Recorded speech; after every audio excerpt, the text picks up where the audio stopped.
If you're asking why old speed paints from previous videos are playing in this video, it's because I didn't want to draw today, so enjoy these two speed paint videos. Yo, welcome back to my cottage. Today, I'm making the UrbanSpook video. That's right, it's been 8 months. And I thought for a little Halloween treat, I finally give you the video. And boy oh boy, do I have opinions about this series. But before we talk about that, I know I always put up this on screen being like, hey, subscribe so I can get more money for this. But instead, how about you guys join my free Patreon? That's right, everybody, this Patreon is free for everyone, no paywalls, at least not yet. I may change it in the future. But I will be uploading bloopers whenever I catch myself messing up. I will post uncensored videos on the free Patreon and even some exclusive drawings. So, subscribe to the channel and join the Patreon. Now, back to the video. And it's been a while since I put some trigger warnings on screen, so here are the trigger warnings. If you are sensitive to any of this stuff, click off the video and watch one of my more wholesome videos. So, what is UrbanSpook, or The Painter? The Painter is an analog horror series about a killer who paints his victims after murdering them. Each episode is a police tape basically explaining how the victims died, showing off the painting, and showing the evidence. Now, in theory, this idea seems pretty interesting. It's pretty original. However, the execution of the series is not good. I'm not going to spoil all of the episodes because I'm going to be linking some videos down in the description below, but I am going to spoil some of it. So right out of the gate, I hate this series so much. I will give the creator Urban Slug credit because they are a fantastic artist. I love their work. They should not be writing this, though. I am not a huge fan of analog horror. There are a couple that I love, like the Walton Files, and for some reason that one South Park analog horror. But, even watching this, I'd rather watch the crappiest analog horror known to man, because The Painter's dog shit. But why is the series so hated? Here are some of the reasons why people don't really like this series. Number 1, all of the unnecessary gore. I love horror movies. I love gory horror movies.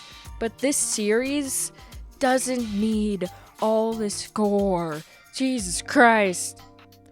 And, I watched it for this video, all of it, and, people can make the argument where it's oh, it's not that much gore. I know, but still too much gore. We don't need this. It's edgy for no reason. It barely has a story. And I know the series is only created because Urban Slug wanted to get his art out there. That's fine, but at least make people interested in your art. Number 2, child death with no build-up. This is talking about episode 2 of the analog horror, Lighthouse I think the name is. In said episode, a newborn baby got Doki Doki Literature Clubbed.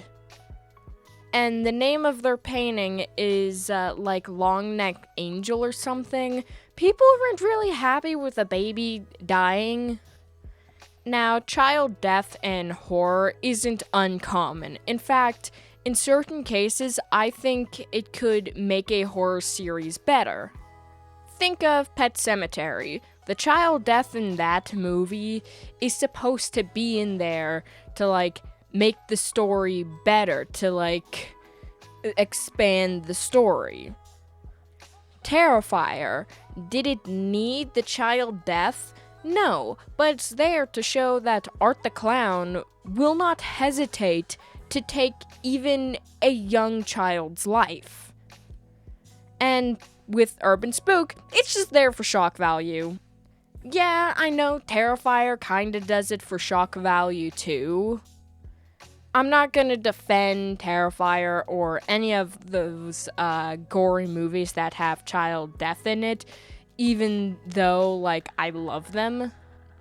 So I'll let this one slide. Number 3, Corey. God, I have a lot of shit to say about this one. So in episode 1, Faces, this painting was put on screen. Fuck toy Corey. In episode 4, I think, we found out the victim of this painting, who is a child. I'm not gonna spoil the episode too much, because, like I said, there's gonna be videos in the description, but pretty sure what happens to Corey is classified as CSA. And there is absolutely no build-up, no suspense. It's there just for shock value, and it's never brought up again. Like, what? I am a firm believer that if you want to add something like this in your story, please do it in a tasteful way. This is not done in a tasteful way. It's even worse because Urban Slug put the painting on a shirt, so now you can get a painting of a CSA victim on a shirt and wear it with pride. I don't fucking know. Number 3, the amount of animal diddling. There is a scene in the series where it describes a lady getting done by a horse who OD'd on Viagra. And then later in the series, there's a painting called Pocket Pussy, and pretty sure it's alluding to the fact that the killer diddled a cat. What the fuck? Again, it's there just for shock value. You want to add some shock value into your story? Cool, but make it make sense. Number 4, because we're ending this segment off on a good note, it's just a lazy story. The episodes are boring, it's showing and not telling what happens. When making a story, especially if you want people to look at your art because of the story, you gotta make it interesting so people will go to your art.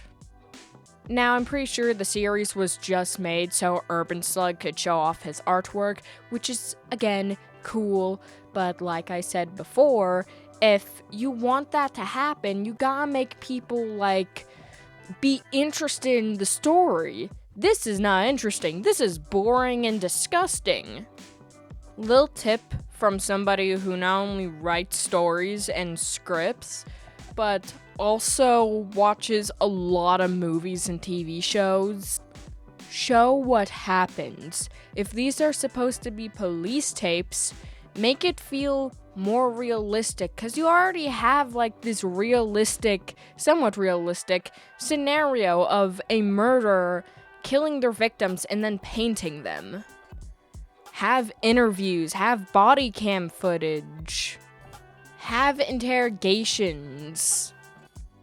Make your viewer actually like the story, make them interested, make them feel like they're watching actual police tapes and not lazily edit videos on YouTube.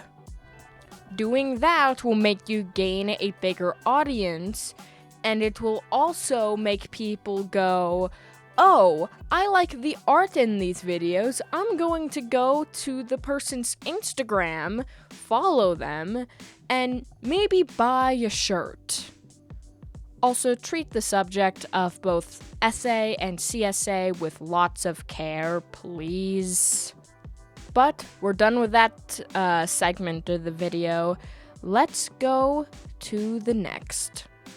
So this part of the video is going to be talking about the drama with Urban Slug himself. Fair warning, I talked to Urban Slug once before, and he seems like a pretty chill human being. So this stuff is like in the past. He's probably like gotten better. He's probably not this much of a child anymore. He seems pretty chill now. But just know, I'm still gonna be tearing this drama apart and making fun of it. Now, a few years ago, I'm pretty sure, there's a post basically asking, what's an opinion about analog horror that will, like, put you on stage and make people hate you, or something like that. The YouTuber Postra, we love you Postra, made a post basically giving his opinions on UrbanSpook, which I agree with. This is what UrbanSpook responded to him with. You're a fucking pussy. Just because extreme horror doesn't fit into your little autistic furry horror taste, doesn't mean that there isn't a place for it. Use your platform to talk about things you like instead of shitting on actual creators. Bad word that I don't think I can say on YouTube. So this is an interesting response. Honestly, dude, if like Postra like said my horror series was shit, I would buckle down and fix it. I would probably try to do a remaster of the whole series. Kinda think that's what Urban Slug should do, actually. Just remake the entire series. He then went on and deleted his Twitter account. And then made another one. But I think he deleted that one too. So I'm pretty sure he just has like an Instagram nowadays. He also really likes calling people autistic furries for not liking his series. Then again, he calls basically everyone autistic. Ches who? No idea, man. Stay spooky. Lol. Ain't no fucking way this is some horror project. I thought this was just another autistic kid with his persona as PFP. Lumafau. This is an actual Chaz kid actually made. I'm pretty sure that's the name of the digital horror series. But it looks pretty good, and it's better than the painter. He also made this post. Seeing all these pussies who don't like my work also hate on Terrifier are so funny. And I should listen to their criticism. It's bad because it doesn't match my views on how things should be. Fucking Zoomers, uninstall yourself, bots. UrbanSpook, are you telling these people to... Urban Slug, no! If these people hate you, but also hate Terrifier, doesn't that mean their opinions are consistent and they're not, like, being hypocritical? Now, yeah, there's a lot of gore in Terrifier, but there's a reason for it. He's a pure evil killer. Like, and there's gonna be more story about him in the new Terrifier movie coming out. Now, I like horror movies with lots of gore. I said that earlier. Don't like your analog horror, love Terrifier. Also, Damien Leone is like a super chill dude who, from my knowledge, never once called a hater of his films an autistic furry pussy. He's also never made a scene where Art the Clown essays a child. I would be considered a hypocrite for not liking The Painter but liking Terrifier, but I'm pretty sure it's like the story that I don't like about The Painter and how it handles things. I'm pretty sure Urban Slug, like, cooled off. Like I said earlier, I had the chance to talk to him and he seems pretty cool. I'm pretty sure, like, he doesn't do this anymore. Like, if somebody hates on his series, he won't, like, have a meltdown. So, let's hope if he sees this video, he doesn't call me an autistic furry pussy. By the way, Urban Slug, you should put that on a, shirt. He seems chill. He seems more open about, taking criticism. And the last episode he posted was pretty decent. So maybe he took some of that criticism that I got and, like, kind of fixed the latest episode. I still think he should remake the series and make it more immersive. But what are my thoughts on all this? Like I said, hate, absolutely hate UrbanSpook, hate the painter, don't mind Urban Slug, he seems chill. I just really hate the analog horror. It's boring, it doesn't handle the serious subjects well. And I'm gonna be completely honest, only like one scene in the series like made me uncomfortable and kind of disturbed, and that was the phone call scene, and like, that was it. Urban Slug needed to grow up, and I think he did, thankfully. But, series dog shit, like, I hate it to death. Urban Slug, if you're watching this, think about remaking the series or, like, hire somebody to remake it so it's watchable and actually, like, you know, scary. Love the art, though, man. Keep it up. Your art's awesome as hell. And so is, your music making, because Urban Slug does all of the music in the analog horror as well, I found out. So, yeah, he's not bad at making creepy music. But that is it for today's video. If you enjoyed it, please like and subscribe. It really helps out me and the channel out a lot. Follow all my social medias in the description along with my Discord server and, like I said earlier, my new free Patreon. It's free for everyone and I'm not going to be adding price tiers to anything just yet, so enjoy it. But with that, I hope all of you guys have a fabulous day.